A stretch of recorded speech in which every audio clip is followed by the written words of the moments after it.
नमस्कार बंधुओं, हम रस समझ रहे थे जिसमें हमने श्रृंगार, वीर और हास्य रस के बारे में जानकारी प्राप्त की। आइए आज हम रौद्र रस के बारे में बात करें। रौद्र रस का जो स्थायी भाव है वह क्रोध है।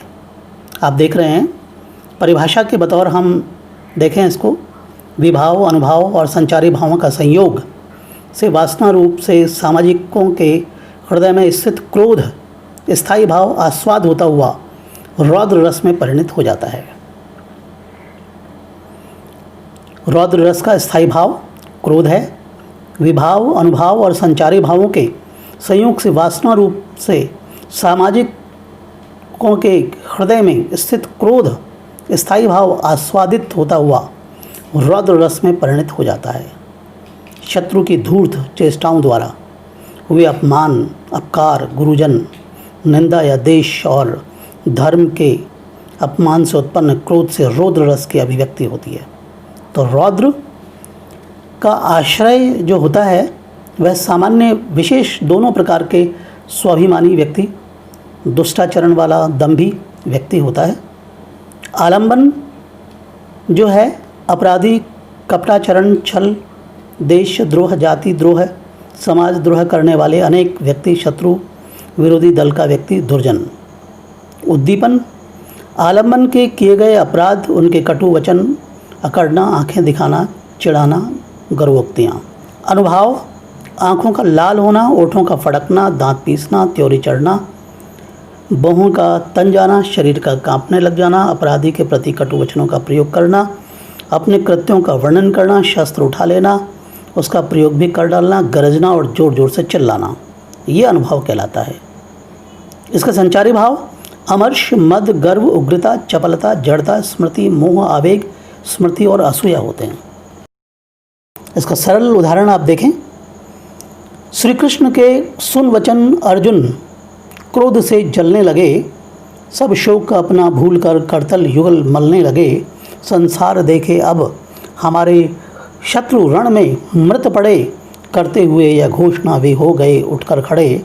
उस काल मारे क्रोध के तनु कांपने उनका लगा, मानो हवा के जोर से सोया हुआ सागर जगा।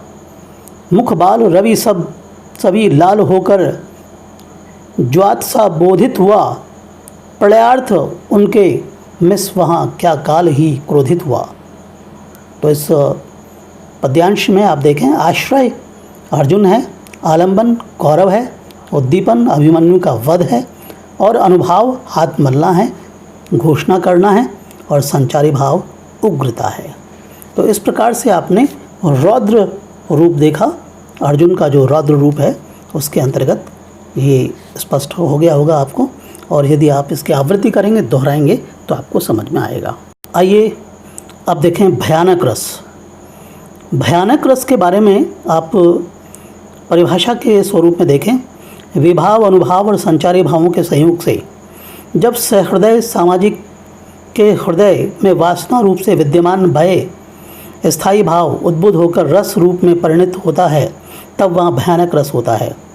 भय प्रदायक वस्तु को देखने, भयदायक वचन सुनकर अथवा शत्रुओं के कारण हृदय के स्थित भय स्थायी भाव उचित कारणों, विभाव आदि से पुष्ट होकर भयानक अभिव्यक्ति होता है। स्थायी भाव भय, आलंबन विभाव शत्रु, भयंकर वस्तु या व्यक्ति, हिंसक प्राणी, निर्जन स्थान, भूत प्रेत, शमशान, आग, नदी की बाढ़, त्रासदायक, उलूक, विद्रूप वस्तुएं, ये सारे आलंबन विभाव कहलाते हैं। आश्रय भयानक त्रासदायक व्यक्ति या वस्तु का दृष्टा कोई भी व्यक्ति। उत्पीड़न, उद्दीपन में निस्तब्धता, हिंसक प्राणियों की चेष्टाएं, स्थान की निर्जनता, शत्रु का भय उत्पन्न करने वाला आचरण, सागर की ऊंची ऊंची लहरें, नदी का तीव्र बहाव, आग से निकलने वाली ऊंची लपटें, अनिष्ट की आशंका, अनेक ऐसी जो दृश्य हैं वो उद्दीपन हो सकता है। संचारी भाव शंका, त्रास, जड़ता, दैन्य, मूर्छा, मरण, चिंता, ग्लानि और जगुरसा, ये इस प्रकार के जो भाव हैं ये संचारी भाव है। बहुत सरल सा उदाहरण आप देखिए।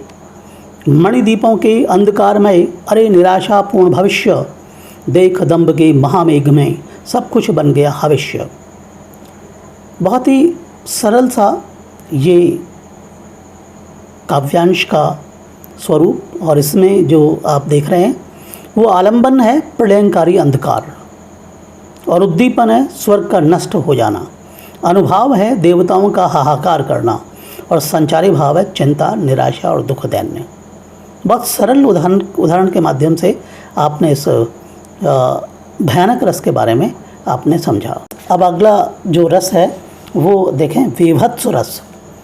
विभत्स रस के अंतर्गत घृणित वस्तुओं को देखकर अथवा सुनकर जुगुप्सा स्थायी भाव उद्भूत होता है, जो संबंध विभाव, अनुभाव एवं संचारी भावों के संयोग से परिपक्व अवस्था में पहुंचकर विभत्स रस में परिणित हो जाता है।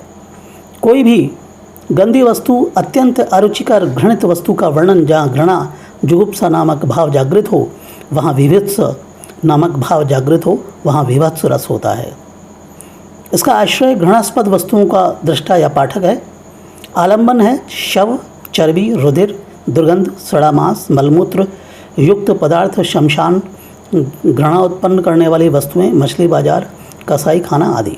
उद्दीपन में आप देखें, घृणास्पद व्यक्ति की घृणास्पद चेष्टाएं, घृणा उत्पन्न करने वाली गंदी व अरुचिकर वस्तु व उनके दुर्गंध गंदी वस्तुओं में कीड़े पड़ना, मक्खियों का भिनभिनाना, गिद्धों का मांस नोचना, मांस सभी जीवों का मांस खाना, मांस छीनना, झपटने के लिए युद्ध, कीड़े मकोड़ों का बिलबिलाना, कुत्सित रंग दृश्य, ये सारे जो दृश्य हैं उद्दीपन के हो सकते हैं। अनुभाव में कंप, मुंह फेरना, थूकना, आंखें भींचना, श्वास रुकना, नाक मुंह सिकोड़ना, रोमांच। संचारी भाव ग्लानि, चिंता, जड़ता, आवेग, अपस्मार, मोह, व्याधि, व्यवर्ण, निर्वेद, दैन्य। और उदाहरण देखिए, बहुत ही सरल सा उदाहरण कि रिपु आतंकी कुड़ली करी जोगिन चबात, पीबही में पागी मन जुवती जले बिखात। तो ये एक सुनकर समझ करके ही विभत्स की अनुभूति होती है। इसमें आश्रय है दर्शक, आलंबन है वह जोगिनी, उद्दीपन आंत को पीब में पाग कर खाना, और अनुभाव है नाक भौं सिकोड़ना, रोमांच आंखें बंद करना, और संचारी भाव है आवेग। तो इस प्रकार आज आपने देखा 3 रसों की स्थिति आपने देखी है। इसके अंतर्गत सबसे पहले आपने देखा एक प्रकार से रौद्र रस, रौद्र के बाद में आपने भयानक रस, और भयानक रस के बाद में आपने विभत्स रस के बारे में एक संक्षिप्त सी जानकारी आपने प्राप्त की। और फिर भी इसमें कोई जिज्ञासा हो, कोई प्रश्न हो तो आप सादर आमंत्रित है। आपने देखा, समय दिया, धन्यवाद।